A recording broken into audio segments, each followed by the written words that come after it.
we got to talk about something.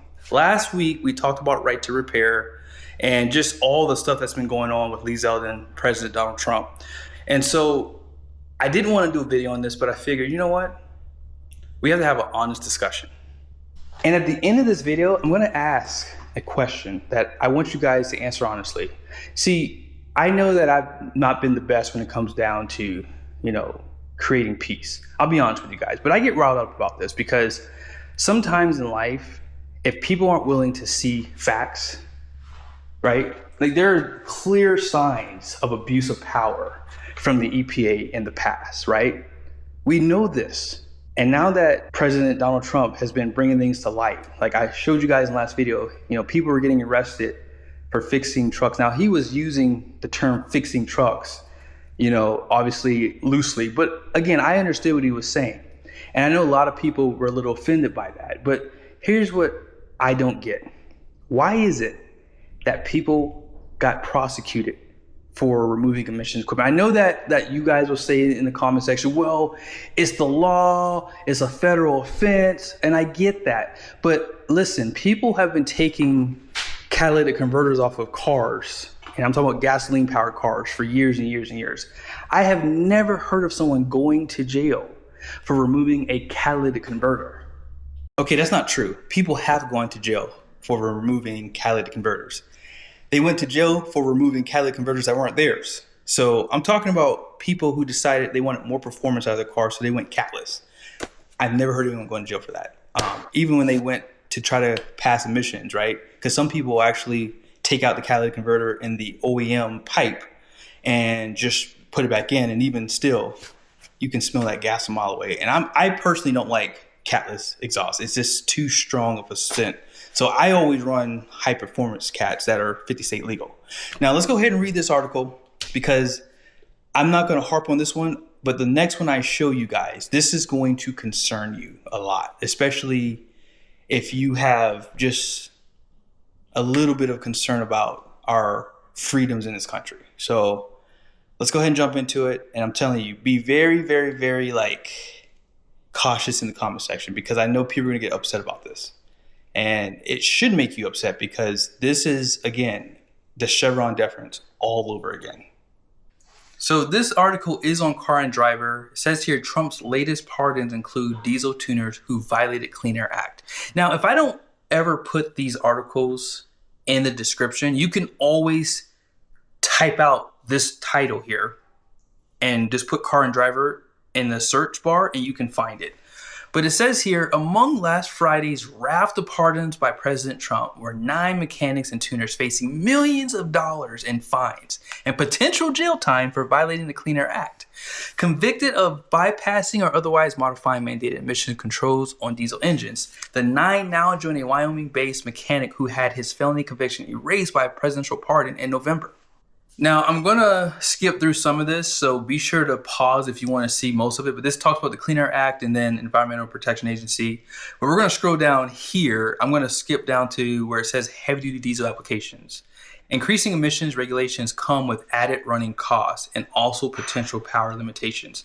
Eliminating pollution-reducing controls like diesel particulate filters or exhaust gas circulating systems can free up more hauling power and also cut down on required maintenance. Emissions tampering isn't legal, but to some it's worth the risk. I find it really hard to believe that someone went to jail for removing emissions equipment, or better yet, they paid millions of dollars in fines. Now, let me get this straight. These guys, these companies, they got fined for creating jobs, right? Creating income for the economy, because when you buy upgrades, right, you pay taxes on these things. And if you pay for your installation, again, that's more taxes. And you're helping the economy. You're helping people create jobs in the area that you're in. Do you guys remember those flash mobs in typically those blue states like California, Illinois? I remember those guys that were taking stuff off trains. Do you remember that? What do you think happens when those idiots go out there and do that stupid stuff? What does that do for the economy? Does that create more inflation? I think it does. Does that make insurance more expensive? I'm sure it does. When you have areas in the country where people are stealing cars, right? That's going to create more money that you have to pay out of pocket for a specific car. I mean, make it make sense, ladies and gentlemen. I'm just being honest here. Honest conversation. I don't ever try to be combative, you know? I'm just being brutally honest right now. What sense does this make? And that's why I voted the way I did. I'm sorry. I know that you guys don't always agree with Donald Trump, and I don't always agree with him either. I don't like a lot of stuff that he does too. But that's why I will vote again and again and again the same way I did, because you cannot make this make sense. Under the last administration, this foolishness happened. We saw crime spike, you know? Think about that. I'm trying to get you guys to understand before I ask you this question at the end of this video. So let's go ahead and read this next article. This is going to be maddening for some of you guys, so take a deep breath. I've already had a chance to let it go. I got really furious when I saw this, but then I said, you know what? It is what it is. If they're this crazy, because they're crazy, guys, there's a rogue government out there, and we need to figure out who it is. We need to figure out what's going on here. So let's go ahead and jump into it. Take a deep breath, get you a brown paper bag if you need to. Let's go. The feds are coming for diesel truck owners. They're starting with your phone. Now, this was released May 20th. This is on thedrive.com. Now, it says here, the Department of Justice has ordered Apple and Google to hand over an OBD2 app's user data in a new emissions probe. The culprit? EasyLink, which many of you will remember and possibly just twitch upon seeing the name again. 5 years after the DOJ sued EasyLink while claiming the company refused to cooperate with the EPA investigation, the feds have now subpoenaed Apple and Google for user data for at least 100,000 people that download the EasyLink Auto Agent app. The heart of all of this is the DOJ accusing EasyLink of purposely assisting customers in modifying their vehicles to violate the Clean Air Act. Now user privacy is on the line. Now it seems lawyers want to interview individuals about how they use EasyLink's products after looking at and linking their user app data. Naturally, consumer rights advocates are loudly wondering why the DOJ would need consumers' identities, addresses, and even purchase histories. Who's on trial here, and exactly who are the feds after now? That, my friends, is a huge oversight. That, to me, is the definition of insanity. It's almost like you cannot give up on this thing, which is why I've been telling you guys for a long time. I'm going to say it again and again and again till you get it. This has nothing to do with trucks, nothing whatsoever. This has everything to do with changing a generation and what people believe and think. Look at the movies you watch. Think about some of the things. See, I don't watch as much TV as I used to because I'm seeing trends. See, for example, I'm pretty sure some lefty lunatic is out there right now watching this video with a very closed mind, and he's hoping that someone gets in trouble, right? Especially these independent diesel owners, because that's basically what that article is saying, is they're going after independent people. And here's a question. You saw the date. That was during this Trump administration. So is it very possible that they are going to enforce some levels of deleting? Or is there another rogue government, people making laws, oversight, overreach, like the EPA did? Is that happening again? Because you guys just saw in my last video that Trump is pretty much deregulating, and he's pretty much giving people pardons for deleting.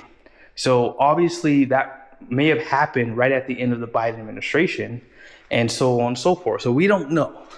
But I want to leave you with something. This is the question I had for you. When you consider your constitutional rights as a U.S. citizen, which party do you believe poses the greatest threat to your freedoms? Now, really quickly, if someone puts down Democrat or Republican, the goal here is not to attack them. Now, you can disagree with them and give your point, but don't attack, don't name call. It's not about that. It's all about pointing out what should be concerning to everybody, because this is concerning for sure. So I'm going to close with this, and I probably shouldn't say this, but here goes. Imagine if someone, I'll just use myself. you guys know I'm a Christian. I'm a Jesus follower, as I call myself. And obviously I follow as much as I can, the laws of the Bible, right? Especially under Jesus. So imagine if I decided to run for office and I decided to form some 3-letter agency. Let's just say I am the people enforcer. And I decide that I want to end gay marriage. I just want to end it. I'm seeing all these naked people out and people grinding and all this craziness. So I want to make sure that families feel safe and that they don't have to worry about their kids seeing something that they shouldn't be seeing anyways. So I'm going to just start taking away rights from people, despite how you feel about it. I have the power to at least implement things. Now, I'm not passing anything through Congress. I'm just doing things on my own will. And quite honestly, if you think about it, it is illegal to be naked in public, right? I mean, that is an obscenity, right? I mean, just saying. Would that be okay if I just decided to start arresting people and fining them? And despite what you feel, hey, I am a person of power. And even though I'm not the president or a congressman, I can help get things done to make sure I get what I want. Would that be okay? And I'm only asking this question because what you're seeing right here is a constant abuse of power. The Chevron deference is this example. Whether you like it or not, this is exactly why I'm saying to you, whether you are for or against deleting trucks, this has nothing to do with trucks. Mark my words, one day we're going to look at this thing and it's going to be like, dang, none of us got what we wanted. And so I ask you, like I've asked you in other videos, we got to come together. But if we don't, it's okay. We don't have to. But if we do come together, well, then things can get done. We don't have to fight. We don't have to feel like we are at war. We can just say, hey, let's have a conversation and let's say this isn't right and this is how it should be done because this is the law. See, I know that people will say, well, deleting a truck is illegal, right? But what you have to understand is, so is removing catalytic converters. But no one has gone to jail for doing so. So I tell you this again and again. You can believe what you want. You can say that this is about trucks. You can say this is about the environment. But here's a video I just watched 30 minutes ago. And so if you think this is about trucks, think again. Public health officials say bacteria levels are causing a health alert at some popular LA beaches. Could your favorite spot be on the list? There's over 650,000 gastrointestinal diseases attributed to swimming in this water right here annually. There's over 650,000 gastrointestinal diseases. It doesn't bother you. I don't know what will. Ashley Olson with the California Coastal Alliance regularly tests ocean water. You can smell it right now. you can smell it. Smells like poop. She says what ends up on our beaches can come from miles away. Fox 11 has previously reported on pollution concerns across the area, from the Boyle Heights warehouse fire, some kind of poison in that, to herbicides sprayed into waterways, and a hazmat cleanup from an encampment inside an LA City storm drain. And some of y'all still think this is about diesel emissions.